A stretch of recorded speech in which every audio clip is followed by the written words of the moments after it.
you don't sustain your potential without, even if you don't develop it. It doesn't just sit around. It goes stale and curdles and gets sour. And so it's not an acceptable choice, but people make that choice all the time. Especially if they think the Great Father isn't anything but Captain Hook, right? A terrible pirate tyrant who's terrified of death. Crocodile, right? With the clock in his stomach. It's already got a piece of him, and that's the Dragon of Chaos. And he's being chased by the Dragon of Chaos. And like, if you're terrified of the Dragon of Chaos and you're in the patriarchal role, you're going to be a tyrant. And then why the hell would anyone grow up to want to be like you? One of the things I see in my clients very, very often, and this is more characteristic of the males than the females, is that many of them will not allow themselves to experience anger or aggression or to express it because they had tyrannical fathers. And so one of the things they decided when they were like 4 was, I'm never going to be like that. It's like, well, that doesn't work out because, you need the capacity for anger and hostility and aggression and all that. You have to have that at hand. And you don't fix it by refusing to manifest it. All that does is cripple you, because you're missing half of your emotional dynamism and a whole chunk of your power. You don't have that many sources of power. You've got enthusiasm, that's a good one. Curiosity, interest, appreciation for beauty. Anger is unbelievably useful. It's a tremendous reservoir of power, and you don't want to suppress that. You want to harness it so it's at hand, so that people don't mess with you. Because they will, people will push, especially pushy people. And if you can't, well, if you can't push back, they're going to walk all over you. They won't even notice, because you'll just move. And they won't even notice that they pushed you over. So when you'll go home, you'll be all resentful and irritated and brood on it for a month, and it's like, they didn't even notice anything happened. So, so the men I've seen often will refuse themselves access to anger in particular. And then with women, it's often the case that they have a harder time getting access to it, because women are more agreeable than men. So it's harder for women often to be, it's hard for a woman, even if she's pretty damn tough, to really contend with a guy who's really tough. It's difficult, because guys who are really disagreeable, especially if they're physically intimidating and super smart, man, those people are very, very difficult to deal with. Because they'll cut you into pieces verbally, and they won't budge. And so you have to really ratchet up your preparation before you can withstand that. And a lot of women here who are going to be in corporate environments and dealing with people who are tough, you got to get prepared for that, and it's no joke. There's some very, very, very rock hard people out there, and that's a good thing, because nothing would happen without them. But they're a force to contend with. So anyways, the Dragon of Chaos, roughly speaking, differentiates itself into these fundamental, you could say, personified elements. But personified is the wrong idea, because usually when you think of something as being personified, you think of it as being something, and then you act as if it's taken on personified qualities. So it's like a projection. Now, I don't think that's how it works. I think that we naturally experience the world in the personified categories. And then we have to take them apart to get the world, to get the differentiated world out of them. So, for example, when you're a baby, roughly speaking, the world is your mother. And then, as you differentiate the world, it starts to turn into things that aren't your mother. But it isn't like you confuse the world with your mother to begin with. It's the mother is the world to begin with. And it's a perfectly reasonable way of thinking about it. I mean, you're only this big. Your mother's really big. And she's taken 3 billion years to build. So, that's a force of nature to contend with. And by conceptualizing that entity as the world, you've done a pretty good job of initial modeling. Because think about this. You're actually a reflection of the world. Right? You really are, because you were shaped by the world in your evolutionary development. It's like, here's the world, here's you. You're a little reflection of the world. Because the world has made you, and so you embody it. The world is the sort of place where something like you can adjust to it. That means you're a lot like the world. And so if you start out with the assumption that the world is a lot like your mother, it's like, that's a pretty good assumption. It is pretty much like your mother. And she is a force of nature. And so it's not personification. It's first pass understanding. And then, the father comes into it in one form or another, in a fractured form perhaps, or a complete form. You hope that you have a parent, you hope you have an archetypal parent in some sense, who embodies the entire dynamic range of what it means to have that gender. Because then they're a really good representative of the world. Also, most of the world that you're going to interact with isn't stuff, it's people. So, insofar as your mother and your father are the world, that's a really good model, because everyone you meet is going to be your mother or your father, roughly speaking. So, if they're very dynamic people, and they embody the full range of human possibility, insofar as one person can do that, then they're excellent models for what you're going to be interacting with for the rest of your life. And that is what they should be, right? Because on average, what you should do for your children is be as much like the world as you can be, because that'll prepare them for the world. So you shouldn't be too nice, because the world isn't too nice. And you shouldn't be too harsh, because then you'll just crush them. But you shouldn't be, making things easy for them.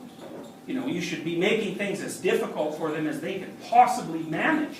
And it takes you really have to have a relationship with the child to be able to do that, because you've got to keep them in the zone of proximal development. And to do that, you have to know what they're like.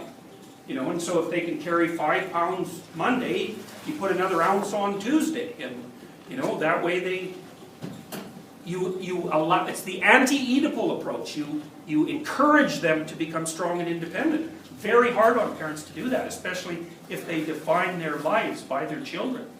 Because they won't want the child to leave. That's not a good thing. Because you don't end up with the child, you end up with a crippled monster.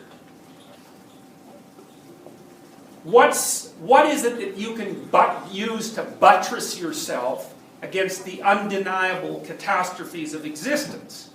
Because it's obvious to everyone that existence is tragic in its fundamental essence, right? Because people are limited and flawed and mortal. It's that's a big problem. Now, hypothetically.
Quite well by traditional religious structures. But then our ability to assume that they were reasonable ways of framing existence is being badly damaged or called into question by the rise of scientific, materialistic, and objective thinking. So the psychological, the academic psychological response to that has been in many ways that, well, your inframing only shields you from the tragedy of being, and that's what it is. It's a defense mechanism, and that's the terror management, guys. It's right. Fundamentally, your basic problem is that you're terrified of dying, and there's not a bloody thing that can be done about that, so you have to, put up shields of various sorts so that you're not constantly assaulted by that problem as you go through your life. And it's a variant of Freudian theory. So that's one theory, and then there's a variant theory, which is positive illusions, which is the idea that, it's closely related, is that you can just delude yourself in an optimal way about the structure of being so that you can pretend that things are going to work out better for you than they probably are, and then you don't have to be worried about the fact that it's tragic because you just concentrate on your simplistic, optimistic, illusions. It's like, those are damn dismal theories, because they basically say that if you woke up and opened your eyes, what you see would be so terrible that you would die. You know, or that you would want to die, that it would drive you to suicide. You know, you got to be careful before you tell people that that sort of thing is true. Because you're undermining their capacity to live a genuine existence. And you're also saying, well, you can't live a genuine existence because the weight of it would be so heavy that it would destroy you, or it would drive you into a position where you wanted to be destroyed. It's like, well, before we get so damn pessimistic about it, we might start thinking about whether there are other phenomena that aren't illusory or delusional or defense mechanisms that act.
Are characterized by meaning. And so, one of the things I suggested to you at the beginning of this class, was that you watched what you said to find out if what you said was making you stronger or weaker, and that you can actually feel that. That's kind of a Rogerian idea, because Rogers would say that if what you're saying wasn't in sync with your embodied being, roughly speaking, because Rogers was really an embodied theorist, that you would feel that as a kind of discordance, and that would weaken you. And so, it's a much older and deeper idea than that, but Rogers articulated it very well. Well, there's another experiment that you can run that's also very much worth attending to, which is watch and see what's meaningful. Don't think about it. Just notice. Notice when you're engaged in something enough so that the fact of you doing it is sufficient for the task.